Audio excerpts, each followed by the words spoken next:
Bonjour, ici Marc-Antoine au Centre d'hiver à Saint-Nicolas. Aujourd'hui, on va faire la démonstration d'un Inspiration. On va commencer par faire une tournée à l'extérieur pour ensuite se diriger à l'intérieur de l'unité. On va se diriger tout de suite à l'arrière. Lorsqu'on ouvre les portes, on va avoir un accès à une douchette extérieure avec l'eau chaude et l'eau froide, ainsi que l'interrupteur pour activer la pompe à eau. On a aussi notre coupe-circuit principal 12 volts. Donc, lorsqu'on veut se servir de l'unité, on va le mettre au vert. Et lorsqu'on remise celle-ci, on va le mettre au rouge. On a aussi une prise 12 volts juste en dessous.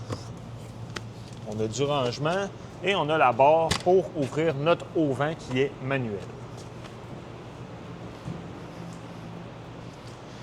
À l'arrière, on a une prise 120 volts 30 ampères qui est ici pour brancher le motorisé. Et on va avoir notre station d'eau. Donc, l'emplacement à gauche ici, ça va être pour remplir notre réservoir d'eau fraîche. Lorsqu'on veut marcher en mode autonomie, qu'on n'a pas accès à l'eau, on remplit notre réservoir et en activant la pompe à l'eau, on va avoir de l'eau à l'intérieur. Sinon, lorsqu'on a accès à l'eau de la ville ou du camping, on va venir la connecter juste ici. On a un tuyau pour mettre notre tuyau d'égout usagé. C'est ici qu'on va venir connecter notre tuyau d'égout lorsqu'on veut effectuer la vidange de nos eaux usées. Et on va avoir une valve noire et grise, une à côté de l'autre. La noire va être pour l'eau de la toilette et la grise pour l'eau de l'évier. Lorsqu'on vient effectuer une vidange, on va toujours commencer par la valve noire. Quand c'est vide, on va ouvrir la valve grise pour effectuer un rinçage complet. Juste à côté, on a aussi une petite valve pour vidanger l'eau fraîche à côté. Dans le véhicule, on met de l'essence. Maintenant, sur le capot, on va retrouver nos différents liquides, dont le liquide de refroidissement, de freinage. On va avoir notre baguette pour vérifier le niveau d'huile et l'emplacement pour remplir le lave-vite.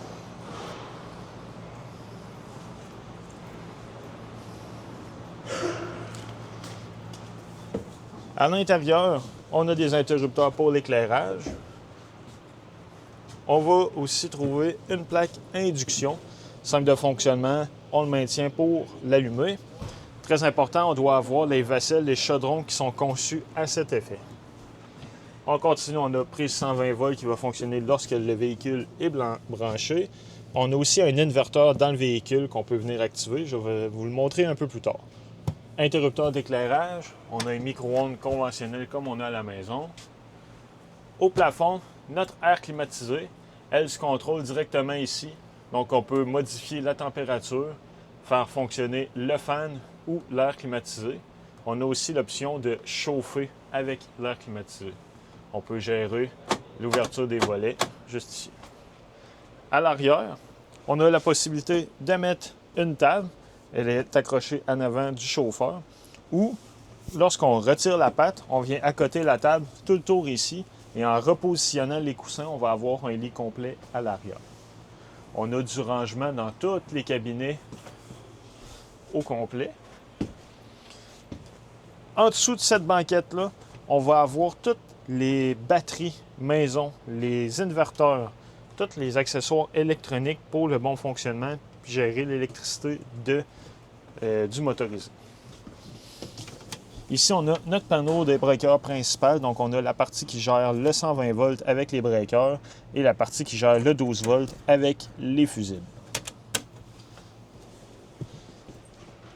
Au mur, ici, on a l'interrupteur pour alimenter notre chauffe-eau.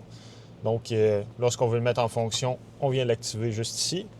On a une prise 120 volts avec un breaker reset. Donc, si jamais on n'a pas de courant 120 volts, on vient voir ici, s'assurer que le bouton est bien enclenché. On a prise 12 volts et USB. Le C-Level qui va nous indiquer en fait notre niveau de la batterie, de notre réservoir d'eau fraîche, eau grise et eau noire. On peut aussi activer la pompe à eau juste ici.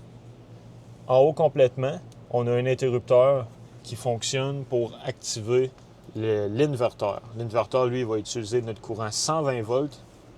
Et en fait, il va utiliser notre courant 12 volts pour le convertir en 120 volts.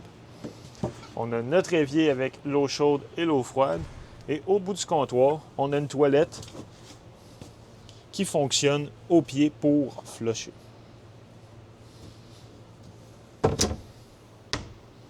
On va avoir en haut ici des systèmes de rideaux qu'on peut venir accrocher pour caper la partie avant du véhicule, pour avoir plus d'intimité. Et on a du rangement supplémentaire en haut ici. En dessous de la plaque, on a notre réfrigérateur. Lui, il fonctionne sur le 12 volts, puis on peut modifier l'intensité juste à la droite. C'est ce qui conclut la démonstration de l'inspiration. Merci.